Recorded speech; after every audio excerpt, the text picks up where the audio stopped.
ನಮಸ್ಕಾರ. Big boss ಕತೆ ನಮ್ಮ ಜೊತೆ ವಿಶೇಷ ಕಾರ್ಯಕ್ರಮಕ್ಕೆ ಸ್ವಾಗತ. ನಾನು ತೇಜಸ್ವಿನಿ. ಇವತ್ತಿನ ವಿಶೇಷ ಕಾರ್ಯಕ್ರಮದಲ್ಲಿ ನಾವು ನಿನ್ನೆ ಎಪಿಸೋಡ್ ಬಗ್ಗೆ ಮಾತನಾಡ್ತಾ ಹೋಗೋಣ. ನಿನ್ನೆ ಎಪಿಸೋಡ್ ಅಂತೂ ಫುಲ್ ಫನ್ ಆಗಿತ್ತು. ಅದರಲ್ಲೂ ಫ್ಯಾಮಿಲಿ ರೌಂಡ್ಸ್ ಅಂತ ಬಂದಾಗ ಕೆಲವೊಂದಷ್ಟು ಫ್ಯಾಮಿಲಿಗಳು ಬಂದಿದ್ರು. ಈ ರಾಶಿಕಾ ಇರಬಹುದು, ಸೂರಜ್ ಇರಬಹುದು, ರಕ್ಷಿತಾ ಅವರ ಅಮ್ಮ ಕೂಡ ಬಂದಿದ್ರು. ನಿಜವಾಗ್ಲೂ ಕೂಡ ಖುಷಿ ಆಯಿತು. ಅದರಲ್ಲೂ ಅಶ್ವಿನಿ ಅವರ ಅಮ್ಮನ ಜೊತೆ ಗಿಲ್ಲಿ ಆಡಿದ್ದಂತೂ ತುಂಬ ಫನ್ ಆಗಿತ್ತು. ಇದೆಲ್ಲದ್ರ ಬಗ್ಗೆ ಇವತ್ತಿನ ಕಾರ್ಯಕ್ರಮದಲ್ಲಿ ಮಾತನಾಡ್ತಾ ಹೋಗೋಣ. ಇದೇ ಈ ಹೊತ್ತಿನ ವಿಶೇಷ ಬಿಗ್ ಬಾಸ್ ಕತೆ ನಮ್ಮ ಜೊತೆ.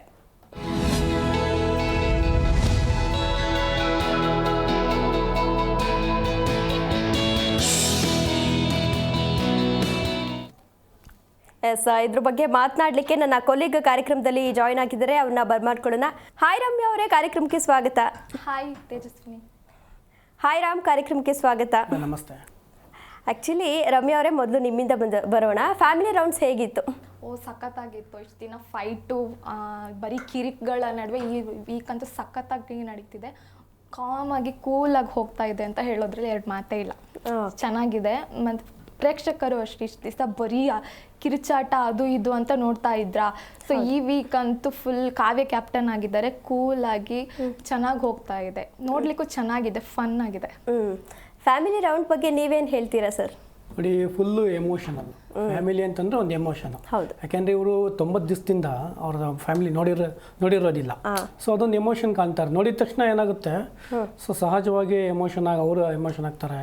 ಅಮ್ಮ ಆಗಿರ್ಬೋದು, ಅಪ್ಪ ಆಗಿರ್ಬೋದು, ಅಣ್ಣ ತಮ್ಮ ಆಗಿರ್ಬೋದು, ಅಕ್ಕ ತಂಗಿಯರಾಗಿರ್ಬೋದು. ಸೊ ಯಾರೇ ನೋಡಿದ್ರು ಕೂಡ ಏನೋ ಮನಸ್ತಾಪ ಇದ್ರು ಕೂಡ ಅಲ್ಲಿ ಒಂದಾಗ್ಬಿಡುತ್ತೆ.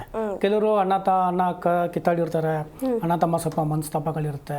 ಸೊ ಈ ಥರ ಇದ್ದಾಗ ಏನಾಗುತ್ತೆ, ಆ ಫ್ಯಾಮಿಲಿ ರೌಂಡ್ ಏನು ಮಾಡುತ್ತೆ, ಎಲ್ಲ ಎಮೋಷನ್ ಏನು ಮಾಡುತ್ತೆ, ನಾನೆಲ್ಲೋ ನಿಮ್ಮನ್ನು ತಪ್ಪು ಮಾಡಿಬಿಟ್ಟೆ, ಮಾತಾಡಲಿಲ್ಲ, ಯಾವುದೋ ಒಂದು ಕೋಪದಿಂದ ನಿಮ್ಮ ಹತ್ರ ನಾನು ದೂರ ಇದ್ಬಿಟ್ಟೆ. ಸೊ ಇವೆಲ್ಲ ಹೋಗಿ ಅವ್ರಿಗೆ ಏನಾಗುತ್ತೆ, ಒಂದಾಗೋ ದಿನ ಅದು ಫ್ಯಾಮಿಲಿ ಒಂದಾಗೋ ದಿನ ಅಂತಲೇ ಹೇಳ್ಬೋದು. ಎಲ್ಲ ಒಂದಾಗ್ತಾರೆ, ಎಲ್ಲ ಮರ್ತೋಗ್ತಾರೆ. ಯಾಕೆಂದರೆ ನೋಡಿ, ಫ್ಯಾಮಿಲಿ ದೂರ ಇದ್ದಾಗಲೇ ಬೆಲೆ ಗೊತ್ತಾಗೋದು. ಫ್ಯಾಮಿಲಿ ಜೊತೆಲಿದ್ದಾಗ ಅಮ್ಮನ ಬೆಲೆ ಗೊತ್ತಾಗೋದಿಲ್ಲ, ಅಪ್ಪನ ಬೆಲೆನೂ ಗೊತ್ತಾಗೋದಿಲ್ಲ. ಅಮ್ಮ ದಿನ ಮಾಡಿರ್ತಾರೆ, ಅಣ್ಣ ಏನೋ ಅಡುಗೆ ಮಾಡಾಕ್ತಾ ಇರ್ತಾರೆ, ಪ್ರತಿಯೊಂದು ಹುಡುಕ್ತಾ ಇರ್ತೀವಿ. ಏನು ಈ ಥರ ಮಾಡಿದ್ಯಾ, ಏನು ಉಪ್ಪು ಜಾಸ್ತಿ ಹಾಕ್ಬಿಟ್ಟಿದ್ಯಾ, ಖಾರ ಜಾಸ್ತಿ ಹಾಕ್ಬಿಟ್ಟಿದ್ಯಾ, ತಿನ್ನೋಕ್ಕಾಗೋದಿಲ್ಲ ನಾವು ಅಂತ ಎಷ್ಟೋ ಸತಿ ನಾವು ಊಟನ ಬಿಟ್ಬಿಟ್ಟು ಬಂದಿರ್ತೀವಿ. ಉಪ್ಪಿಟ್ಟು ಮಾಡಿದಾಗ ತಿನ್ನೋದೇ ಇಲ್ಲ. ಸೊ ಈ ಥರ ಏನಾಗುತ್ತೆ, ನಾವು ಹೊರಗಡೆ ಈ ಥರ ಈ ಬಿಗ್ ಬಾಸ್ ಅನ್ನೋ ಜಾಗದಲ್ಲಿ ಇದ್ದಾಗ ಪ್ರತಿದಿನ ಮಿಸ್ ಮಾಡ್ಕೊತಾ ಬರ್ತಾ ಇರ್ತೀವಿ. ಅಮ್ಮ ಮಾಡಿದ ಅಡುಗೆ ಆಗಿರ್ಬೋದು, ಅಪ್ಪನ ಜೊತೆ ಕೆಲವರು ಎಷ್ಟೋ ಜನ ಮಾತಾಡೋದಿಲ್ಲ, ಮಕ್ಕಳುಗಳು ಮಾತಾಡಲ್ಲ, ಎಷ್ಟು ಬೇಕೋ ಅಷ್ಟ ಮಾತಾಡ್ತಿರ್ತಾರೆ. ಸೊ ಆ ಜಾಗದಲ್ಲಿ ಏನಾಗುತ್ತೆ, ನನ್ನ ತಂದೆ ಹತ್ರ ನಾನು ತುಂಬ ಚೆನ್ನಾಗಿ ಮಾತಾಡಬೇಕಿತ್ತು. ನನ್ನ ತಂದೆ ಹತ್ರ ಒಂದೇ ಸಾರು ಕೂತ್ಕೊಂಡು ನಾನು, ಹೇಗಿದ್ಯಪ್ಪ, ಕೆಲಸ ಹೇಗಿತ್ತು ಇವತ್ತು, ಆರಾಮಿದ್ದೀರಾ, ಆ ಥರ ಒಂದ್ಸತಿ ನಾನು ಕೇಳ್ಬೋದಾಗಿದ್ದು ನಾನು ಅನ್ನೋದನ್ನ ಅವ್ರಿಗೇನಾಗುತ್ತೆ, ಅಲ್ಲಿ ರಿಯಲೈಸ್ ಆಗ್ತಾ ಬರ್ತಾ ಇರುತ್ತೆ. ಸೊ ನಾವೇನಂದ್ರೆ ಆ ಏಜಲ್ಲಿ ಗೊತ್ತಾಗಲ್ಲ, ಫ್ರೆಂಡ್ಸ್ ಇರ್ತೀವಲ್ವಾ, ಹೊರಗಡೆ ಹೋಗ್ತೀವಿ ನಾವು, ಅಷ್ಟು ಫ್ಯಾಮಿಲಿ ಬಗ್ಗೆ ಅಷ್ಟು ನಮಗೆ ಅರಿವೇ ಇರೋದಿಲ್ಲ. ಸೊ ಈ ಥರ ಜಾಗದಲ್ಲಿ ಏನಾಗುತ್ತೆ, ಅಮ್ಮ ಮಾಡಿದ್ದು ಊಟನೂ ನೆನಪಾಗ್ತಾ ಇರುತ್ತೆ. ನಮ್ಮಮ್ಮ ಎಷ್ಟು ಬೇಕು ಅನ್ನೋ ಮಾಡಾಕೋರು, ಅಮ್ಮ ಈ ಥರ ಮಾಡಮ್ಮ, ನಂಗೆ ಬಜ್ಜಿ ಬೇಕು, ನನಗೆ ಸಂಜೆ ಮಾಡಿಕೊಡೋಣ, ಪಟ ಮಾಡಿಕೊಟ್ಬಿಡೋರು. ಏನೋ ಒಂದು ಸ್ನ್ಯಾಕ್ಸ್ ಈ ಥರ ಕೇಳಿದಾಗೆಲ್ಲ ಮಾಡಿಕೊಡೋರು. ಇಲ್ಲಿ ನಮ್ಗೆ ಏನು ಕೇಳಿದ್ರು ಮಾಡೋಕ್ಕಾಗ್ತಾ ಇಲ್ಲ. ಸೊ ಅಲ್ಲಿ ಊಟ ತುಂಬ ಮಿಸ್ ಮಾಡ್ಕೊತಿರ್ತಾರೆ. ಆಮೇಲೆ ತಾಯಿ ಅನ್ನೋದು ಎಂಥ ಯಾರಿಗೆ ಮಕ್ಕಳಾದ್ರೂ ಕೂಡ ಅಷ್ಟೇ, ಮಗುಗೆ ಏನು ಬೇಕು, ಮಕ್ಳಿಗೆ ಏನು ಬೇಕು, ಸಡನ್ನಾಗಿ ಅಡುಗೆ ಮಾಡಿಕೊಡೋದ್ರಲ್ಲೇ ತಾಯಿ ಮುಂದಿರ್ತಾರೆ. ಆಮೇಲೆ ತಾಯಿಯೂ ಅಷ್ಟೇ, ಮಕ್ಕಳನ್ನ ಏನೇ ಆದರೂ ಗೊತ್ತಾಗ್ಬಿಡ್ತದೆ. ತುಂಬ ಸೂಕ್ಷ್ಮ ಇರ್ತಾರೆ ತಾಯಿಯಂದಿರು. ಏನಾಯ್ತು ಇವತ್ತು, ಯಾಕೋ ಡಲ್ಲಾಗಿದ್ಯಾ, ಏನಾಯ್ತು ಅಂತ ತುಂಬ ಕೇರಿಂಗ್ ಮಾಡಿದ್ರೆ ತಾಯಿಯಂದಿರು ಮೊದಲನೇದಾಗಿ. ನಾವು ನೆಗ್ಲೆಕ್ಟ್ ಮಾಡ್ತೇವೆ, ಏನೆಲ್ಲ ಹೋಗಮ್ಮ, ಏನೆಲ್ಲ ಬಿಡು, ನೀನು ಸುಮ್ಮನೆ ತಲೆ ತಿನ್ಬೇಡ ನೀನು. ಸೊ ಈ ಥರ ಎಲ್ಲ ಅಂತಾಡ್ತೀವಿ ಆ ಮೂಮೆಂಟಲ್ಲಿ ಇದ್ದಾಗ. ಅಂದ್ರೆ ತಂದೆ ತಾಯಿ ವ್ಯಾಲ್ಯೂ ಗೊತ್ತಾಗುತ್ತೆ. ಯಾಕೆಂದ್ರೆ ತುಂಬ ದೂರ ಇದ್ದಾಗ ಗೊತ್ತಾಗೋದು. ಹತ್ರದಾಗ ಏನಾಗುತ್ತೆ, ಈ ರೀತಿ ಆಗ್ತಾ ಇರ್ತೀವಿ ನಾವು, ನೆಗ್ಲೆಕ್ಟ್ ಮಾಡೋದು ಜಾಸ್ತಿ ಆಗ್ತಾ ಇರುತ್ತೆ. ನಾವು ಯಾವಾಗ ದೂರ ಹೋದಾಗ ತುಂಬಾ ಅದರದ್ದು ಏನು ವ್ಯಾಲ್ಯೂ ಇರುತ್ತೆ, ಅದ್ರ ತೂಕ ಏನಿರುತ್ತೆ ಅನ್ನೋದು ಅಲ್ಲಿ ತುಂಬ ಎತ್ತು ಕಾಣಿಸ್ತಿರುತ್ತೆ. ಸೊ ಫ್ಯಾಮಿಲಿ ವೀಕ್ ಏನಿದೆ, ಪ್ರತಿ ವರ್ಷವೂ ಬಿಗ್ ಬಾಸಲ್ಲಿ ಪ್ರತಿ ಸೀಸನಲ್ಲೂ ನಡ್ಕೊಂಡು ಬರ್ತಾ ಇದೆ. ಸೊ ಅದೇ ರೀತಿ ಇದು ನಡ್ಕೊಂಡು ಬಂದಿದೆ. ಸೊ ತುಂಬ ಚೆನ್ನಾಗಿ ಎಮೋಷನಲ್ ಆಗಿದೆ. ಸೊ ಅದರಲ್ಲಿ ಫನ್ ಆ್ಯಕ್ಟಿವಿಟೀಸ್ ಕೂಡ ತುಂಬ ಚೆನ್ನಾಗಿ ಮೂಡಿ ಬರ್ತಾ ಇದೆ ಈ ವಿಚಾರದಲ್ಲಿ. ಓಕೆ, ಇವಾಗ ನಾವು ಸೂರಜ್ ಫ್ಯಾಮಿಲಿ ಬಂದಿತ್ತು, ಅಕ್ಕ ಮತ್ತು ಅಮ್ಮ ಬಂದಿದ್ರು. ನಾವು ಸೂರಜ್ನ ನಾವು ನೋಡಿದ್ದಕ್ಕೂ ಅವ್ರು ಬೆಳೆದು ಬಂದ ಹಾದಿಗೂ ತುಂಬ ಡಿಫ್ರೆನ್ಸ್ ಇದೆ. ಅವ್ರು ಬೆಳೆದು ಬಂದ ಹಾದಿನ ಹೇಳಿದರು, ಅದ್ರ ಬಗ್ಗೆ ಏನು ಅನ್ನಿಸ್ತು? ಅವರು ಆ್ಯಕ್ಚುಲಿ ನನಗೆ ಫಸ್ಟು ಸೂರಜ್ ಎಂಟ್ರಿ ಆದ್ರಲ್ಲ ವೈಟ್ ಕಾರ್ಡಲ್ಲೇ, ನಾನು ತುಂಬ ರಿಚ್ ಪರ್ಸನ್ ಅಂತ ಅಂದ್ಕೊಂಡಿದ್ದೆ. ಫಾರಿನಲ್ಲೇ ಸ್ಟಡೀಸ್ ಮಾಡಿದ್ದು, ವರ್ಕ್ ಮಾಡ್ತಿದ್ದೀನಿ ಅನ್ನೋ ಬೇಸ್ ಹೇಳಿದ್ರಲ್ಲ. ಸೊ ನಾನು ಈ ಹುಡುಗ ನಾನು ಇನ್ಸ್ಟಾಗ್ರಾಮಲ್ಲೂ ಸಹ ಅವ್ರನ್ನ ಫಾಲೋ ಮಾಡ್ತೀನಿ. ಅವ್ರು ಮಾಡೋ ರೀಲ್ಸ್ ಎಲ್ಲ ಈ ಹುಡುಗ ತುಂಬ ರಿಚ್ ಪರ್ಸನ್ನು ಅಂದ್ಕೊಂಡಿದ್ದೆ. ಬಟ್ ಮೊನ್ನೆ ಫ್ಯಾಮಿಲಿ ರೌಂಡ್ ಆದಮೇಲೆ ಗೊತ್ತಾಗಿದ್ದು ಅವ್ರು ತುಂಬ ಕಷ್ಟಪಟ್ಟು ಈ ಅಂದ್ರೆ ಈ ಫಸ್ಟ್ ಆಪರ್ಚುನಿಟಿ ಸಿಕ್ಕಿರೋದು ಟಿವಿಲಿ ಬರ್ಲಿಕ್ಕೆ ಅನ್ನೋದು ಗೊತ್ತಾಯ್ತು. ಅವರ ಸಿಂಗಲ್ ಪೇರೆಂಟ್ ಪಪ್ಪ ಇಲ್ಲ ಅಂತ ಅನ್ನೋದು ಗೊತ್ತಾಯ್ತು. ಬಟ್ ಆಮೇಲೆ ಕ್ಯಾಟ್ರಿಂಗ್ ಅಲ್ಲಿ ಕೆಲಸ ಮಾಡ್ಬೇಕಾದ್ರೆ ಅದೇ ಅವ್ರದ್ದು ಬಿಲ್ ಪೇ ಮಾಡೋಕ್ಕೋಸ್ಕರ ಏನ್ ಕೆಲಸ ಮಾಡ್ತೀನಿ ಅನ್ನೋದು ಸಹ ಹೇಳಿದ್ರಲ್ವಾ. ಸೊ ಅದರಿಂದ ಸ್ವಲ್ಪ ಫೀಲ್ ಆಯ್ತು ನಿಜ. ಆಮೇಲೆ ಇವ್ರು ಹೇಳ್ದಾಗೆ ಸೊ ಕ್ಯಾಟ್ರಿಂಗ್ ಬಿಲ್ ಬೇರೆ ಕಟ್ಟಬೇಕು ಅನ್ನೋದು ಅಲ್ಲಿ ಇರುತ್ತೆ. ಅಂದರೆ ಅವರು ಫ್ಯಾಮಿಲಿಗೋಸ್ಕರ ಅವರು ರಿಸ್ಕ್ ತಗೊಳ್ತಾರೆ. ಎಜುಕೇಷನ್ನು ಕೆಲವೊಂದು ಅವರು 10ನೇ ಮುಗಿಸ್ಬಿಡು ಅಂತ ಹೇಳಿರ್ತಾರೆ. ಯಾಕೆ ಮುಂದಕ್ಕೆ ಓದಬೇಕು ಅನ್ನೋ ರೀತಿನೂ ಇರ್ತಾರಲ್ಲ ಕೆಲವರು, ಅವ್ರಿವ್ರ ಫ್ರೆಂಡ್ಸ್ಗಳ ಸಂಬಂಧಿಕರು, ಏನಕ್ಕೆ ಓದ್ತಾ ಇರೋರನ್ನ ಹಾಳು ಮಾಡಿ ಬರ್ತಾರೆ, ಇದೇ ರೀತಿ ಹೇಳ್ಬಿಟ್ಟು ಹಾಳು ಮಾಡೋದು. ಸೊ ಇವರು ಛಲವಾಗಿ ತಗೊಂಡು ಅವರ ಅಕ್ಕನೂ ಕೂಡ ತುಂಬ ಸ್ಟ್ಯಾಂಡಾಗಿ ಫ್ಯಾಮಿಲಿ ಜೊತೆಗೆ ಸಪೋರ್ಟ್ ಕೊಟ್ಕೊಂಡು ನಿಂತ್ಕೊಂತಾರೆ. ಬಟ್ ಅವ್ರ ತಾಯಿ ಮೇನ್ ಪಿಲ್ಲರ್ ಏನಿದ್ದಾರೆ, ಅವ್ರ ಕ್ಯಾಟ್ರಿಂಗ್ ಮಾಡಿ ಮಕ್ಕಳನ್ನ ಸಾಕೋದಿದೆಯಲ್ವಾ, ನಾವು ತಾಯಿನ ನೋಡಿದಾಗ ನಮಗೆ ತುಂಬಾ ಖುಷಿ ಆಯ್ತು, ತುಂಬಾ ಫನ್ ಆಗಿದ್ರು. ಹೌದು. ಅಲ್ಲ ಮತ್ತೆ ಅಕ್ಕ ಸಹ ಅವ್ರದ್ದು ಸ್ಟಾರ್ಟಿಂಗ್ ಬೆಂಗಳೂರಲ್ಲಿ ಬಂದು ಜಾಬ್ ಮಾಡ್ತಿರ್ಬೇಕಾದ್ರೆ 10,000 12,000 ದುಡಿತಿದ್ರಂತೆ.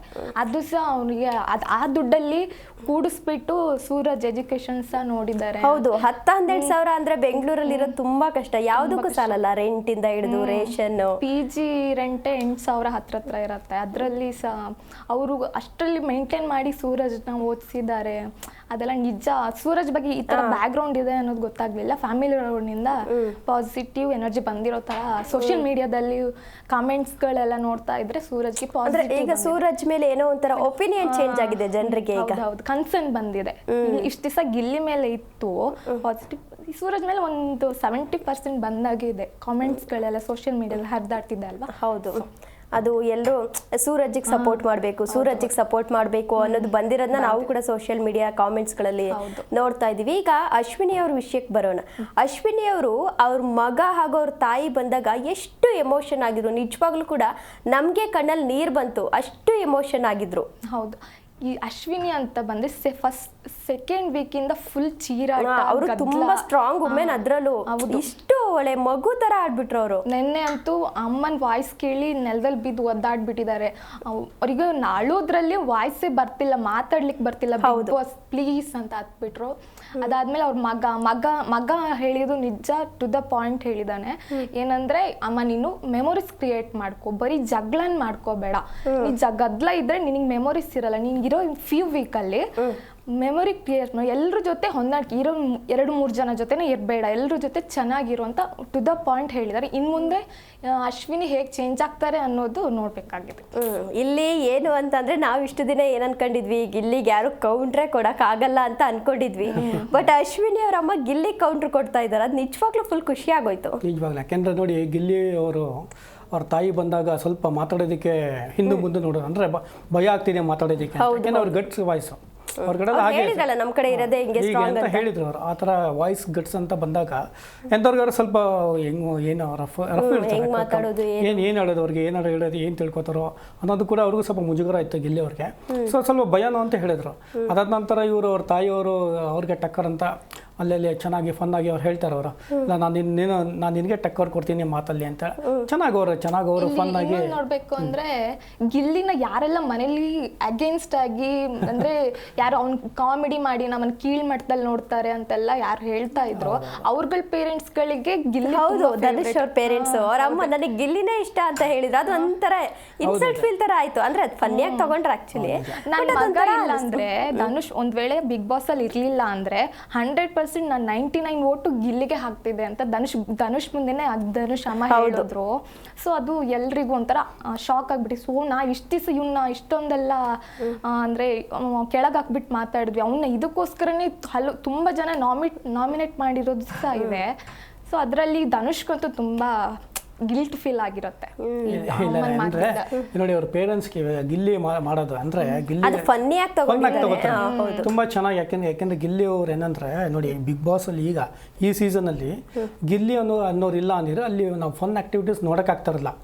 ಎಲ್ಲರೂ ಕೂಡ ಅವ್ರದ್ದೇ ಆದ ಒಂದು ಏನೋ ಒಂಥರ ಅಷ್ಟು ಫನ್ ಆಗಿಲ್ಲ. ಗಿಲ್ಲಿ ಅವರಿಂದನೇ ಆ್ಯಕ್ಚುಲಿ ಚೆನ್ನಾಗಿ ತುಂಬ ಫನ್ ಆಗಿ ಬರ್ತಾ ಇದ್ದಿದ್ದು. ಸೊ ಕಾಲು ಎಳೆಯೋದಾಗಿರ್ಬೋದು, ಈ ಥರ ರೇಗಿಸೋದಾಗಿರ್ಬೋದು. ಸೊ ಒಂದು ಲೆವೆಲಲ್ಲಿ ತುಂಬ ಚೆನ್ನಾಗಿ ಬರ್ತಾಯಿತ್ತು. ಅದೇನಾಗುತ್ತೆ, ಜಾಸ್ತಿ ರೇಗಿಸ್ತಾ ಏನಾಯಿತು, ಕೆಲವೊಂದು ಲಿಮಿಟ್ ಮೀರಿ ಮಾತಾಡ್ತಿದ್ಯಾ ಅನ್ನೋದನ್ನ ಅವರಲ್ಲಿ ಸ್ವಲ್ಪ ಇದಾಯಿತು, ಸ್ವಲ್ಪ ಮನಸ್ತಾಪಗಳು ಆಗಿದೆ. ಅದು ಫ್ಯಾಮಿಲಿಗಳಿಗೆ ತುಂಬ ಇಷ್ಟ ಆಯ್ತು. ಯಾಕೆಂದರೆ ನಾವು ಪ್ರತಿಯೊಂದು ಪ್ರೋಮೋ ನೋಡಬೇಕಾದ್ರೆ ನೀವು ಗಿಲ್ಲಿ ಅವರು ಇದ್ದೇ ಇರ್ತಾರೆ, ಗಿಲ್ಲಿ ವಾಯ್ಸ್ ಇದ್ದೇ ಇರುತ್ತೆ, ಗಿಲ್ಲಿ ಅವರು ಟಕ್ಕರ್ ಕೊಡೋದು ಇದ್ದೇ ಇರುತ್ತೆ. ಸೊ ಇವನ್ ಸೋಷಿಯಲ್ ಮೀಡಿಯಾದಲ್ಲೂ ಕೂಡ ಅದು ಗಿಲ್ಲಿ ಅವ್ರದ್ದು ಟ್ರೋಲ್ದು ತುಂಬಾ ಚೆನ್ನಾಗಿ ಹೋಗ್ತಾ ಇದೆ. ಯಾಕೆಂದರೆ ಅವರು ಕಾಮಿಡಿಯನ್ ಆಗಿರೋದ್ರಿಂದ ಅವರು ಮಾತೆಲ್ಲ ಜನಗಳನ್ನ ಗೆದ್ದಿದ್ದಾರೆ, ಮಾತಲ್ಲಿ ತುಂಬ ಜನಗಳನ್ನ ಗೆದ್ದಿದ್ದಾರೆ ಅದು. ಬಟ್ ಆ ವಿಚಾರದಲ್ಲಿ ಅವರು ತುಂಬ ಚೆನ್ನಾಗಿ ಎಲ್ಲ ಪೇರೆಂಟ್ಸ್ ಕೂಡ ಗಿಲ್ಲಿ ಅವ್ರನ್ನೇ ಹೇಳ್ತಾರೆ, ನೀನು ಗಿಲ್ಲಿ ತುಂಬ ಚೆನ್ನಾಗಿ ಕಾಮಿಡಿ ಮಾಡ್ತೀನಿ, ನೀನು ತುಂಬ ಚೆನ್ನಾಗಿ ನೀವು ಹಾಡೋದನ್ನು ತುಂಬ ಇಷ್ಟ ಆಗುತ್ತೆ ಅಂತ ಎಲ್ಲರೂ ಕೂಡ ಗಿಲ್ಲಿಗೆ ಸಪೋರ್ಟ್ ಮಾಡ್ತಾರೆ. ಬಟ್ ಅವ್ರಿಗೆ ಈ ಥರ ಗಿಲ್ಲಿನ ರೇಗಿಸ್ಬೇಕು ಅನ್ನೋರು ಮನೆಯವರು. ನೀವು ಇಷ್ಟ ಆಗದಿರೋ ವ್ಯಕ್ತಿ ಹಿಂಗೆ ಹೇಳ್ತಾರೆ, ಸ್ಪಂದನ ಆಗಿರ್ಬೋದು, ಕಾವ್ಯ ಆಗಿರ್ಬೋದು, ಇದು ಸುಮ್ಮನೆ ರೇಗ್ಸೋ ಫನ್ ಆಗಿ ಹೇಳ್ತಾರೆ, ಇವ್ರನ್ನ ಹೇಳಿ ಅಂತ. ಬಟ್ ಪೇರೆಂಟ್ಸ್ ಎಲ್ಲ ಆ ಥರ ಹೇಳೋದಿಲ್ಲ, ಇಲ್ಲ ನಮಗೆ ಗಿಲ್ಲಿ ಇಷ್ಟ ಆಗುತ್ತೆ ಅಂತ ಹೇಳಿದ್ದಾರೆ. ಬಟ್ ಇನ್ನೊಂದು ಏನಂತಂದ್ರೆ ನೋಡಿ, ಇದು ಫ್ಯಾಮಿಲಿ ರೌಂಡ್ ಏನಂತಂದರೆ ಯಾರ ಮೇಲೆ ಇವಾಗ ಅಲ್ಲಿ ಎಷ್ಟು ಜನ ಏನಿದ್ದಾರೆ ಕಂಟೆಸ್ಟೆಂಟ್ ಏನಿದ್ದಾರೆ ಅಷ್ಟು ಜನ ಏನೋ ಮನಸ್ತಾಪಗಳಿರುತ್ತೆ. ಈ ಫ್ಯಾಮಿಲಿ ಅಂತ ನೋಡಿದಾಗ ಏನಾಗುತ್ತೆ, ಅವನ ಮೇಲೆ ಇದ್ದಿದ್ದು ಕೋಪ ಎಲ್ಲ ಹೊಟ್ಟೋಗ್ಬಿಡುತ್ತೆ, ಅವ್ರ ಮೇಲೆ ಇರೋ ಕೋಪ ಎಲ್ಲ ತಣ್ಣಗಾಗ್ಬಿಡುತ್ತೆ. ಯಾಕೆಂದ್ರೆ ಫ್ಯಾಮಿಲಿ ಅಂತ ಬಂದಾಗ ತುಂಬಾ ಚೆನ್ನಾಗಿ ಎಲ್ಲರೂ ತುಂಬಾ ಚೆನ್ನಾಗಿ ಮಾತಾಡ್ಸಿದ್ರು. ಹೌದೌದು. ಬಟ್ ನೋಡಿ ಅಶ್ವಿನಿ ಅವ್ರು ಕೂಡ ಅವ್ರ ಮಗ ಬಂದಾಗ ತುಂಬ ಎಮೋಷನ್ ಆಗ್ತಾರೆ, ತಾಯಿ ಬಂದಾಗ ತುಂಬ ಎಮೋಷನ್ ಆಗ್ತಾರೆ. ಸೊ ಎಲ್ಲರೂ ತುಂಬ ಎಮೋಷನ್ ಆಗ್ತಾರೆ. ಬಟ್ ಏನಾಗುತ್ತೆ, ಇವಾಗ ಏನೇ ದ್ವೇಷ, ಏನೇ ಕೋಪ ಆಟದಲ್ಲಿ ಏನೇ ಇದ್ರೂ ಕೂಡ ವಿನ್ನರ್ ಒಬ್ಬರೇ ಆಗ್ತಾರೆ. ಸೊ ಅಲ್ಲಿ ಯಾರೇ ತಾಯಂದಿರು ಬಂದರೂ ಕೂಡ ಎಲ್ಲರೂ ಒಂದೇ ಮಾತಾಡೋದು, ಎಲ್ಲ ಚೆನ್ನಾಗಿ ಆಟ ಆಡಿ ಯಾರು ಗೆಲ್ಲಿ. ಹೌದು, ಅದ್ರಲ್ಲಿ ನನ್ನ ಮಗಗೂ ಆಗೊಂದು ಸ್ಪೆಷಲ್, ಅದು ನನ್ನ ಮಗ ಗೆದ್ದಲ್ಲ ಅನ್ನೋದು ಒಂದು ಫಸ್ಟ್ ಪ್ರಿಫರೆನ್ಸ್ ಸ್ಪೆಷಲ್ ಆಗಿರುತ್ತೆ. ಬಟ್ ಎಲ್ಲರೂ ನನ್ನ ಮಗನ ಥರನೂ ನೋಡ್ತೀನಿ, ನಮ್ಮ ಮಗಳ ಥರನೂ ನೋಡ್ತೀವಿ ನಿಮ್ಮನ್ನು, ನಮ್ಮ ಮಕ್ಕಳು ಥರನ ನಾವು ನಿಮ್ಮನ್ನು ನೋಡ್ತೀವಿ ಅಂತ ಎಲ್ಲ ತಾಯಂದಿರೂ ಅದೇ ರೀತಿ ಅವರ ಆಶೀರ್ವಾದನ ಮಾಡಿ ಹೋಗಿದ್ದಾರೆ, ಅದೇ ರೀತಿ ಹೇಳ್ಬಿಟ್ಟು ಹೋಗಿದ್ದಾರೆ. ತಾಯಂದಿರು ಹಾಗೇನೆ, ನೀವೆಲ್ಲ ಚೆನ್ನಾಗಿರಪ್ಪ, ಕಿತ್ತಾಡ್ಕೊಂಬಿಡಿ ಅವ್ರು ಹೇಳೋದಷ್ಟೇ. ಎಲ್ಲ ಏನೇ ಆಡಿ, ಅದೇನೋ ಗೇಮ್ ಅಂತ ಆಡ್ತೀರ ಅಷ್ಟಕ್ಕೆ ಆಡಿ, ಅದನ್ನು ಮುಂದುವರ್ಸ್ಕೊಂಡು ಹೋಗ್ಬಿಡಿ, ಕಿತ್ತಾಡೋಕ್ಕೆಲ್ಲ ಹೋಗ್ಬೇಡಿ, ಚೆನ್ನಾಗಿರಿ, ಎಲ್ಲ ಚೆನ್ನಾಗಿರಿ, ಚೆನ್ನಾಗಿ ಆಟ ಆಡೋಣ. ಯಾಕೆಂದರೆ ಯಾರೇ ತಾಯಿಂದಿರು, ಯಾರೇ ತಂದೆಯವರಾದ್ರೂ ಕೂಡ ಅದೇ ಹೇಳೋದಲ್ವಾ, ನೀವೆಲ್ಲ ಮಕ್ಳುಗಳು ಯಾಕೆ ಕಿತ್ತಾಡ್ತೀರಾ, ನೀವೆಲ್ಲ ಒಂದು ಒಳ್ಳೆ ವೇದಿಕೆಯಲ್ಲಿ ಇದ್ದೀರಾ, ಅದು ಸುಮ್ಮನೆ ಸಾಮಾನ್ಯ ವೇದಿಕೆ ಅಲ್ಲ, ಕೋಟ್ಯಾಂತರ ಜನ ನೋಡುವಂಥ ವೇದಿಕೆಯಲ್ಲಿ ಇದ್ದೀರಾ, ನಿಮಗೆಲ್ಲ ತುಂಬ ಒಳ್ಳೆ ಭವಿಷ್ಯ ಇದೆ ಆ ಜಾಗದಿಂದ ಇದೆ ಅಂತ ಅವರು ಹೇಳಿರ್ತಾರೆ. ಸೊ ಹಾಗಾಗಿ ಎಲ್ಲ ತಾಯಿನೂ ಎಲ್ಲರಿಗೂ ಬ್ಲೆಸ್ ಮಾಡಿ ಹೋಗಿದ್ದಾರೆ, ಎಲ್ಲ ಒಳ್ಳೆ ಮಾತೇ ಹೇಳ್ಬಿಟ್ಟು ಹೋಗಿದ್ದಾರೆ. ಬಟ್ ಯಾವುದೇ ರೀತಿಯಲ್ಲಿ ಬೇರೆ ರೀತಿ ಆಗಿಲ್ಲ, ಬಟ್ ಫನ್ ಆಗಿ ತುಂಬ ಎಮೋಷನಲ್ ಆಗಿತ್ತು. ನೀವು ಅಶ್ವಿನ್ ಅವ್ರು ಆಗಿರ್ಬೋದು, ಆಮೇಲೆ ರಕ್ಷಿತ್ ಅವ್ರದ್ದು ಆಗಿರ್ಬೋದು, ಆಮೇಲೆ ಧನುಷ್ ಅವ್ರದ್ದು ಕೂಡ, ಅವ್ರದ್ದು ಅಷ್ಟೇ ನೋಡಿ. ಧನುಷ್ ಅಂತ ಹೇಳಿದಾಗ ಫಸ್ಟ್ ತಾಯಿ ಬೇಕಾ, ಆ ಥರ ಹೆಂಡತಿ ಬೇಕಾ ಅಂತ ಅಂದಾಗ ಸುತ್ತಮುತ್ತ ಅಂತ ಬಂದಾಗ ಆಬ್ವಿಯಸ್ಲಿ ಎಲ್ಲರೂ ನನಗೆ ಮುತ್ಕೊಳ್ಳೋದಕ್ಕಿಂತ ತುತ್ಕೊಡೋರೆ ತಾಯಿನೇ ಬೇಕು, ತಾಯಿಯಿಂದನೇ ತಾಯಿಯಿಂದನೇ ಈ ಜನ್ಮ ಇರೋದು ಅನ್ನೋದು ಇರುತ್ತಲ್ವ. ಸೊ ಹಂಗಾಗಿ ಅವ್ರು ಫಸ್ಟ್ ತಾಯಿನ ಚೂಸ್ ಮಾಡ್ತಾರೆ, ತಾಯಿಯಿಂದನೇ. ಯಾಕೆಂದ್ರೆ ಅವ್ರು ಹೇಳ್ತಾರೆ, ನನಗೇನು ಇವರು ಅಣ್ಣನ ಮಗಳನ್ನೇ ನಾವು ಮನೆಗೆ ತಂದಿರೋದು, ತುಂಬ ದೂರ ರಿಲೇಟಿವ್ ಏನಿಲ್ಲ, ಆಕಿನ ಎತ್ತಾಡ್ಸಿದ್ದೀನಿ ಅಂತ ತಾಯಿನೂ ಕೂಡ ಅದು ತಾಯಿ ಕೂಡ ಇರುತ್ತೆ ಪಾಪ. ಯಾಕೆಂದರೆ ಹೊಸ್ದಾಗಿ ಮದುವೆ ಆಗಿರ್ತಾರಲ್ವ, ಸೊ ಎಮೋಷನ್ ಜಾಸ್ತಿ ಇರುತ್ತೆ. ತುಂಬ ದಿವಸ ಬಿಟ್ಟಿರ್ತಾರೆ, ಅವ್ರನ್ನ ನೋಡಬೇಕು, ಮಾತಾಡಬೇಕು, ಅವ್ರ ಜೊತೆ ಒಂದು ಸ್ಪೆಂಡ್ ಮಾಡಬೇಕು ಅನ್ನೋದು ಪ್ರತಿಯೊಂದು ಹೆಣ್ಮಗೋಗಿ ಇದ್ದೇ ಇರುತ್ತೆ. ಇವ್ರಿಗೂ ಇರುತ್ತೆ, ನನ್ನ ವೈಫ್ ಜೊತೆ ಒಂದು ಸ್ವಲ್ಪ ತಿರ್ಬೇಕು ನಾನು ಅನ್ನೋದು. ಬಟ್ ಯಾರು ತಾಯಿ ಅಂತ ಬಂದಾಗ ಮೊದಲನೇದಾಗಿ ತಾಯಿಗೆ ಹೇಳ್ತಾರೆ, ಹಾಗೆ ತಾಯಿನೂ ಹೇಳ್ತಾರೆ, ಇಲ್ಲ ನೀನು ಅವ್ರನ್ನೇ ಕರಿಬೇಕಿತ್ತು. ಅಂದರೆ ಒಬ್ಬರು ಗೊತ್ತಿರೋದಿಲ್ಲ ಈ ಥರ ಕರೆಸ್ತಾರೋ ಇಲ್ವೋ ಅನ್ನೋದು ಅವ್ರಿಗೂ ಗೊಂದಲ ಇರುತ್ತೆ, ತಾಯಿಯವ್ರಿಗೂ ಗೊಂದಲ ಇರುತ್ತೆ. ಅದಾದ ನಂತರ ಸ್ಪೆಷಲ್ ಆಗಿ ಅವ್ರಿಗೆ ಒಂದು ಕ್ಯಾಂಡಲ್ ಡಿನ್ನರ್ನ ಅರೇಂಜ್ ಮಾಡ್ತಾರೆ. ಸೊ ಆ ಥರದ್ದೆಲ್ಲ ನೋಡಿ, ಅದು ಯಾರಿಗೂ ಸಿಕ್ಕಿಲ್ಲ ಅದು. ಸೊ ಇವ್ರಿಗೆ ಅದು ಸ್ಪೆಷಲ್ ಆಗಿ ಸಿಕ್ಕಿದೆ. ಇವ್ರ ಲೈಫ್ ಟೈಮ್ ಬಿಗ್ ಬಾಸ್ ಅಲ್ಲಿ ಏನ್ ಮರೆಯಲ್ಲ, ಇದನ್ನ ಮರೆಯೋದಿಲ್ಲ. ಯಾಕೆಂದ್ರೆ ಅವ್ರು ಹೊಸ್ದಾಗಿ ಮದುವೆನೂ ಆಗಿದೆ. ಗಿಲ್ಟ್ ಫೀಲ್ಸ್ ಆಗುತ್ತೆ. ಗಿಲ್ಲಿ ಜೊತೆ ಮಾತಾಡ್ತಿರ್ಬೇಕಾದ್ರೆ ಅನ್ಸುತ್ತೆ, ಹೇಳ್ತಾರೆ, ನಾನು ಅವಳು ಹೊರಗಡೆ ಇರ್ಬೇಕಾದ್ರೆ ಯಾವಾಗ್ಲೂ ಹೇಳ್ತಾ ಇದ್ಲು, ನನ್ನ ಲಾಂಗ್ ಡ್ರೈವ್ ಕರ್ಕೊಂಡೋಗಿ ಅಂತ ಧನುಷ್ ಪತ್ನಿ ಹೇಳ್ತಿದ್ರಂತೆ. ಬಟ್ ಇಲ್ಲಿ ಅವಳ ಮುಖಸ ಅಂದ್ರೆ ಅವ್ಳನ್ನ ತೋರ್ಸೋಕ್ಕಿಂತ ಮುಂಚೆ ಅವಾಗ ಹೇಳ್ತಾರೆ, ನಂಗೆ ಇವಾಗ ಫೀಲ್ ಆಗ್ತಿದೆ, ನನಗೆ ಆಕ್ಚುಲಿ ನೈಟ್ ಡ್ರೈವಿಂಗ್ ಎಲ್ಲ ಇಷ್ಟ ಇಲ್ಲ, ಅದಕ್ಕೋಸ್ಕರ ಅವಳು ಹೇಳಿದ್ರು ಕರ್ಕೊಂಡು ಹೋಗ್ತಿರಲಿಲ್ಲ. ಬಟ್ ಇಲ್ಲಿ ಬಂದ್ಮೇಲೆ ಅಲ್ಲಿ ಮಾಡಿರೋ ಮಿಸ್ಟೇಕ್ ಎಲ್ಲ ಇಲ್ಲಿ ಗಿಲ್ಟ್ ಫೀಲ್ ಆಗ್ತಿದೆ. ಅವಾಗ ರಘು ಇರ್ತಾರೆ, ಅವಾಗ ರಘು ಹೇಳ್ತಾರೆ, ನಾನು ಸಹ ನನ್ನ ಹೆಂಡತಿಗೆ ಎಲ್ಲ ಜಾಸ್ತಿ ಟೈಮ್ ಕೊಟ್ಟಿಲ್ಲ, ಇವಾಗ ಎಷ್ಟು ಗಿಲ್ಟ್ ಫೀಲ್ ಆಗ್ತಿದೆ ಅಂತ. ಅದು ಹಂಗೆ ತುಂಬಾ ದಿವಸ ಬಿಗ್ ಬಾಸ್ ಇಂದ ಒಂದು ಬಂಧನ ಜಾಸ್ತಿ ಆಗ್ತಾ ಇದೆ. ಅಂದ್ರೆ ಯಾರ್ಯಾರಿಗೆ ಟೈಮ್ ಕೊಡ್ತಾ ಇಲ್ಲ, ಅದೆಲ್ಲ ಅವ್ರ ತಪ್ಪೆಲ್ಲ ಅವರಿಗೆ ಅರಿವಾಗ್ತಿದೆ. ಅದಕ್ಕೆ ಫ್ಯಾಮಿಲಿ ರೌಂಡ್ ಅಂತ ಅವ್ರು ಇಟ್ಟಿದ್ದಾರೆ. ಸೊ ಯಾರೇ ಆಗಿರ್ಬೋದು, ತಂದೆ ತಾಯಿ, ಅಣ್ಣ ತಮ್ಮ, ತಂಗಿ, ಅಣ್ಣ, ಒಂದು ವೈಫ್, ಈ ಥರದ ಮಕ್ಕಳುಗಳು, ಈ ಥರ ಎಮೋಷನ್ಸ್ ಜಾಸ್ತಿ ಬಿಲ್ಡ್ ಆಗೋದೆ ಈ ರೌಂಡಲ್ಲಿ. ಸೊ ಏನೇ ಮನಸ್ತಾಪ ಇದ್ರೂ ಹೋಗುತ್ತೆ. ಅವರೆಲ್ಲ ಈಗ ನೋಡಿ, ನೆಕ್ಸ್ಟ್ ಬಿಗ್ ಬಾಸಿಂದ ಹೊರಗೆ ಬಂದಾಗ ಅವ್ರು ಫಸ್ಟ್ ಫ್ಯಾಮಿಲಿ ಜೊತೆನೇ ಎಲ್ಲ ಲಾಂಗ್ ಟ್ರಿಪ್ಪಿಗೆ ಹೋಗ್ತಾರೆ. ಫಸ್ಟ್ ಫ್ಯಾಮಿಲಿಗೆ ಜಾಸ್ತಿ ಏನಾಗುತ್ತೆ, ಕೆಲವು ಮನಸ್ತಾಪಗಳು ಇದ್ದನ್ನು ಹೊಟ್ಟೋಗಿವೆ. ಈಗ ಗಂಡ ಹೆಂಡತಿ ಕೆಲವು ಮನಸ್ತಾಪಗಳು ಇರ್ತವೆ, ಅದನ್ನು ಕ್ಲಿಯರ್ ಆಗುತ್ತೆ. ಇಲ್ಲ ಆಯ್ತು, ಏನೋ ಒಂದು ಕೆಟ್ಟಗಳಿಗೆ ಆಗೋಯ್ತು, ಎಲ್ಲರೂ ಹೋಗಿ ಬರೋಣ, ಮೈಂಡ್ ಫ್ರೀ ಮಾಡ್ಕೊಂಬರೋಣ. ಸೊ ಈ ಥರದ್ದೆಲ್ಲ ಏನಾಗುತ್ತೆ, ಬಾಂಡಿಂಗ್ ತುಂಬ ಸ್ಟ್ರಾಂಗ್ ಆಗುತ್ತೆ. ಗಂಡ ಹೆಂಡತಿರ್ದಾಗಿರ್ಬೋದು, ಈ ಥರದ್ದು ತುಂಬ ಸ್ಟ್ರಾಂಗ್ ಆಗುತ್ತೆ. ಸೊ ಇದೊಂದು ನೋಡಿ, ಇದೊಂದು ಒಳ್ಳೆ ಟಾಸ್ಕ್ ಆ್ಯಕ್ಚುಲಿ ಹೇಳಬೇಕು ಅಂದರೆ. ಬಿಗ್ ಬಾಸ್ ಅವರು ಈ ಥರದೊಂದು ಫ್ಯಾಮಿಲಿ ವೀಕ್ ಅಂತ ಏನು ಕೊಟ್ಟಿದ್ದಾರೆ, ಇದು ತುಂಬಾ ಅಂದರೆ ತುಂಬ ಅರ್ಥಪೂರ್ಣವಾಗಿದೆ. ಇದು ನೋಡಿ, ಯಾವುದೇ ಫ್ಯಾಮಿಲಿ ಬಿರುಬಿದ್ರೂ ಕೂಡ ಅಲ್ಲಿ ಒಂದು ಹೆಂಗೆ ಮಾಡೋದು, ಈ ಒಂದು ವೇದಿಕೆಯಲ್ಲಿ ಒಂದು ಮಾಡ್ಬೋದು. ಸೊ ಇದೊಂದು ಇಟ್ಕೊಂಡವರು ಮಾಡಿದಾರಲ್ಲ, ಇದು ತುಂಬಾ ಒಳ್ಳೆ ಟಾಸ್ಕ್, ಒಳ್ಳೆ ಕಾನ್ಸೆಪ್ಟ್ ಕೂಡ. ಇದು ಒಳ್ಳೆ ವೀಕ್ ಆಗಿರೋದ್ರಿಂದ ತುಂಬ ಚೆನ್ನಾಗಿ ಇದು ತೊಗೊಂಡೋಗಿದ್ದಾರೆ ಬಿಗ್ ಬಾಸ್ ಅವರು. ಸೊ ನೆಕ್ಸ್ಟ್ ಫ್ಯಾಮಿಲಿ ಅವರು ನೆಕ್ಸ್ಟ್ ಅವ್ರಿಗೆ ಟೈಮ್ ಕೊಡ್ತಾರೆ. ಸೊ ಫ್ಯಾಮಿಲಿ ತುಂಬ ಚೆನ್ನಾಗಿರುತ್ತೆ ಮುಂದೆ. ನೋಡಿ, ಒಂದು ಅರ್ಥ ಮಾಡ್ಕೊಬೇಕು ಅಂತಂದರೆ ಜೊತೆಲಿ ಕೂತ್ಕೊಂಡು ಮಾತಾಡೋದ್ರಿಂದ ಅರ್ಥ ಆಗೋದು. ಫೋನಲ್ಲೆಲ್ಲ ಮಾತಾಡ್ಬಿಟ್ಟು ಫೋನಲ್ಲೆಲ್ಲ ಕಿತ್ತಾಡ್ಬಿಡ್ತೀವಿ. ಹೌದು, ಜೊತೆಲಿ ನಾವು ಕೂತ್ಕೊಂಡು ಜೊತೆಲಿ ಹೊರಗಡೆ ಹೋದಾಗ್ಲೇ ಅದೇನೇ ಸಮಸ್ಯೆ ಇದ್ರು ಅದು ನೇರವಾಗಿ ಬಗೆಹರಿಸ್ಕೊಂಡ್ರೆ ಅದು ಬಗೆಹರಿಯೋದು. ಅದು ಫೋನಲ್ಲಿ ಎಷ್ಟೇ ಮಾತಾಡಿದ್ರು ಆ ಸಮಸ್ಯೆ ಬಗೆಹರಿಯೋದೇ ಇಲ್ಲ. ಸೊ ಹಂಗಾಗಿ ನೋಡಿ, ಅದು ಫ್ಯಾಮಿಲಿ ಅಂದ್ರೆ ನಾಗೇನೆ ಏನೇ ಮನಸ್ತಾಪ ಇದ್ರೂ ಕೂತ್ಕೊಂಡು ನಾವು ಮಾತಾಡ್ಕೊಂಡ್ರೆ ಎಷ್ಟೇ ಎರಡು ನಿಮಿಷ ಕೂತ್ಕೊಂಡು ಮಾತಾಡ್ಬಿಟ್ರೆ ಹೌದು, ಎಷ್ಟೇ ಸಮಸ್ಯೆ ಇದ್ರೂ ಕೂಡ ಬಗೆಹರಿಸ್ಕೊಬೋದು. ಸೊ ಇದನ್ನ ಫ್ಯಾಮಿಲಿ. ರಾಶಿಕ್ ಅಂತ ಅಮ್ಮ ಅಕ್ಕನ್ ತುಂಬಾ ಹೊಗಳ್ತಿದ್ದ. ಅವಳು ಒಂದು ಕ್ಷಣ ಮನೆಗೆ ಬಂದು ಟೈಮ್ ವೇಸ್ಟ್ ಮಾಡಲ್ಲ, ತುಂಬಾ ಹಾರ್ಡ್ ವರ್ಕ್ ಮಾಡ್ತಾಳೆ ಅಂತ. ಅದಕ್ಕೆ ಹೇಳೋದು, ಅಕ್ಕ ಯಾವತ್ತಿದ್ರು ಅಮ್ಮ ಅಂತಾರೆ. ಅದೇ ಫಸ್ಟ್ ಸ್ಟಾರ್ಟಿಂಗ್ ಒಂದು ಬಿಗ್ ಬಾಸ್ ಒಂದು ಲೈನ್ ಹೇಳ್ತಾರೆ ಗೊತ್ತಾ, ತಮ್ಮಂಗೆ ಯಾವತ್ತಿದ್ರು ಫಸ್ಟ್ನೇ ಅಮ್ಮ, ಮಗ ಅಕ್ಕಂಗೆ ಯಾವತ್ತಿದ್ರು ಫಸ್ಟ್ನೇ ಮಗ, ತಮ್ಮನೇ ಆಗಿರ್ತಾನೆ ಅಂತ. ನಿಜ. ಅಂದ್ರೆ ಅವ್ರಿಬ್ರು ಬಾಂಡಿಂಗ್ಸ್ ಅಷ್ಟೇ ಇದೆ, ಚೆನ್ನಾಗಿದೆ. ಆಮೇಲೆ ಮತ್ತೊಂದು ಶಾಕಿಂಗ್ ವಿಷಯ ಅಂದ್ರೆ, ಕ್ಯಾಪ್ಟನ್ಸಿ ಟಾಸ್ಕಿಗೆ ಆಯ್ಕೆ ಮಾಡ್ಲಿಕ್ಕೆ ಅಂತ ಕೊಡ್ತಾರಲ್ವಾ, 3 ಜನ ಮಾಡಿದ್ದಾರೆ. ಅದ್ರಲ್ಲಿ ನಾನು ಅನ್ಕೊಂಡೆ ಸೂರಜ್ನ ಚಾಯ್ಸ್ ರಘುವರ್ನೇ ಚಾಯ್ಸ್ ಮಾಡ್ತಾರೆ ಅಂತ ಅನ್ಕೊಂಡಿದ್ವಿ. ನಾವು ಹಂಗೆ ಅನ್ಕೊಂಡಿದ್ವಿ, ಅವ್ರನ್ನೇ ಚೂಸ್ ಮಾಡ್ತಾರೆ ಅಂತ. ಅಂದ್ರೆ ಅಕ್ಕನ ಆಟಕ್ಕೆ ಏನಾದ್ರು ಪ್ರಾಬ್ಲಮ್ ಆಗ್ತಿದೆ, ಅವರಿಬ್ಬರೇ ಜಾಸ್ತಿ ಇರೋದ್ರಿಂದ ಸೂರಜ್ನ ಜಾಸ್ತಿ ಚಾಯ್ಸ್ ಮಾಡಲ್ಲ, ದೂರ ಇಡ್ಲಿಕ್ಕೆ ಜಾಸ್ತಿ ಅಂದ್ರೆ ಮಾಡ್ತಾರೆ ಅಂತ ಅನ್ಕೊಂಡಿದ್ದೆ. ಬಟ್ ಸೂರಜ್ನೇ ಚಾಯ್ಸ್ ಮಾಡಿದ್ದಾರೆ ರಾಶಿಕ್ ಅಂತಮ್ಮ. ಸೊ ಅದು ಸೂರಜ್ಗೂ ಶಾಕ್ ಆಯ್ತು, ರಾಶಿಕಂಗೂ ಶಾಕ್ ಆಗಿದೆ. ಇನ್ನು ಮುಂದೆ ಮತ್ತೆ ಏನು ಗೊತ್ತಾ, ಬಿಗ್ ಬಾಸ್ ಅಲ್ಲಿ ಫ್ಯಾಮಿಲಿ ರೌಂಡ್ ಬಂದಾದ್ಮೇಲೆ ಮತ್ತೆ ಆಟ ಇನ್ನೊಂದು ಸತಿ ಚೇಂಜ್ ಆಗ್ಬಿಡುತ್ತೆ. ಇಷ್ಟು ದಿವಸದ ಆಟನೇ ಬೇರೆ, ನೆಕ್ಸ್ಟ್ ಆಡೋದೇ ಬೇರೆ. ಅಂದ್ರೆ ಇನ್ಪುಟ್ಸ್ ಬಂದಿರತ್ತಲ್ಲ ಫ್ಯಾಮಿಲಿಗಳಿಂದ, ಆಟನೇ ಚೇಂಜ್ ಮಾಡ್ಕೊಳ್ತಾರೆ. ನೋಡ್ಬೇಕು ಇನ್ನೇನಾಗುತ್ತೆ ಅಂತ. ಈಗ ಧ್ರುವಂತ ವಿಚಾರಕ್ಕೆ ಬಂದ್ರೆ, ಅಂದ್ರೆ ಈಗ ಎಲ್ಲಾ ಫ್ಯಾಮಿಲಿ ಬಂದು ನಮ್ಮನೆಯವ್ರು ಯಾರು ಬರ್ಲಿಲ್ಲ ಅಂತಂದ್ರೆ ನಮ್ಗೆ ಎಷ್ಟು ಬೇಜಾರಾಗುತ್ತಲ್ವ. ಎಲ್ಲೇ ಇದ್ದಾಗ ಈಗ ಎಲ್ಲ ಬಂದು ನಮ್ಮನೆಯವ್ರು ಬರ್ಲಿಲ್ಲ ಅಂದ್ರೆ ಬೇಜಾರಾಗುತ್ತೆ. ಅದ್ರಲ್ಲೂ ರಕ್ಷಿತಾ ಅವ್ರ ಜೊತೆ ಎಷ್ಟೇ ಜಗಳ ಇದ್ರು, ಅವ್ರ ತಾಯಿ ಅಂತ ಬಂದಾಗ ಅವ್ರು ಎಷ್ಟು ಪ್ರೀತಿಯಿಂದ ಮಾತಾಡ್ಸಿದ್ರು, ನಮಸ್ಕಾರ ಎಲ್ಲ ಮಾಡಿದ್ರು. ಬಟ್ ಅವ್ರ ಫ್ಯಾಮಿಲಿಲಿ ಯಾರಾದ್ರೂ ಒಬ್ರು ಬರ್ಬೇಕಿತ್ತು, ಒಬ್ರಾದ್ರೂ ಬರ್ತಾರೆ ಅಂತ ಅನ್ಸುತ್ತೆ. ಯಾಕಂದ್ರೆ ಇವತ್ತು ಕೂಡ ಇದೆ, ಇವತ್ತು ನೋಡ್ಬೇಕು ಇವತ್ತು ಏನಾಗುತ್ತೆ ಅಂತಂದ್ರೆ, ಆಲ್ರೆಡಿ ಅವರು ಬೈಟ್ ತಗೊಂಡಿದ್ರು ಅವ್ರ ತಂದೆ ತಾಯಿ ಹತ್ರ. ಸೊ ಅವರು ಎಲ್ಲೇ ಇದ್ರು ಚೆನ್ನಾಗಿರೋ ಅಂದ್ರೆ ನೀನು ಚೆನ್ನಾಗಿ ಆಡ್ತಾ ಇದೆಯಾ, ಗೆದ್ದು ಬಾ ಮಗನೆ ಅಂತ ಅವರು ಒಂದು ವಿಶ್ ಮಾಡಿದ್ದಾರೆ. ತಂದೆ ತಾಯಿ ವಿಶ್ ಬಟ್ ಕಾರಣಾಂತರಗಳಿಂದ ಕೊಟ್ಟಿದ್ದಾರೆ. ಟ್ವಿಸ್ಟ್ ಇರ್ಬೋದು, ಬಿಗ್ ಬಾಸ್ ಅಂದ್ರೆ ಸರ್ಪ್ರೈಸ್ ಟ್ವಿಸ್ಟ್ ಇರುತ್ತೆ. ಸೊ ಅಲ್ಲಿ ಒಂದು ಲೇಟ್ ಆಗಿ ಲಾಸ್ಟ್ ಅಲ್ಲಿ ಬರ್ಬೇಕು ಅನ್ನೋದು ನಮ್ಗೆ ಬರ್ಬೇಕು. ಯಾಕಂದ್ರೆ ಬಂದ್ರೆ ಪಾಪ ಏನಾಗುತ್ತೆ, ಬಂದಿಲ್ಲ ಅಂದ್ರೆ ಅಟ್ಲೀಸ್ಟ್ ಅವ್ರ ತಾಯಿ ಆದ್ರೂ ಬರ್ಬೇಕು. ತುಂಬಾ ಕಾಯ್ತಾ ಇದ್ರು ಫ್ಯಾಮಿಲಿ, ಎಮೋಷನ್ ಇದ್ದೇ ಇರುತ್ತೆ. ತಂದೆ ತಾಯಿ ಅನ್ನೋದು ಅಷ್ಟು ಸುಲಭವಾಗಿ ನಾವು ಮರೆಯೋದು ಏನೋ 2 ದಿವಸ ಅಷ್ಟೇ, 2 ದಿವಸ ಕೋಪ ಇರುತ್ತೆ.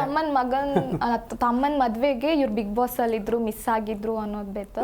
ಅದೇ ಆ ಟೈಮಲ್ಲಿ ಅದು ಅವಾಗ ಹೇಳ್ತಾ ಇದ್ರು, ಇವತ್ತು ನನ್ನ ತಮ್ಮನ್ ಮದ್ವೆ ಅಂತ ಕಳೆದ ಎಪಿಸೋಡ್ ಅಲ್ಲಿ ಹೇಳ್ತಾ ಇದ್ರು.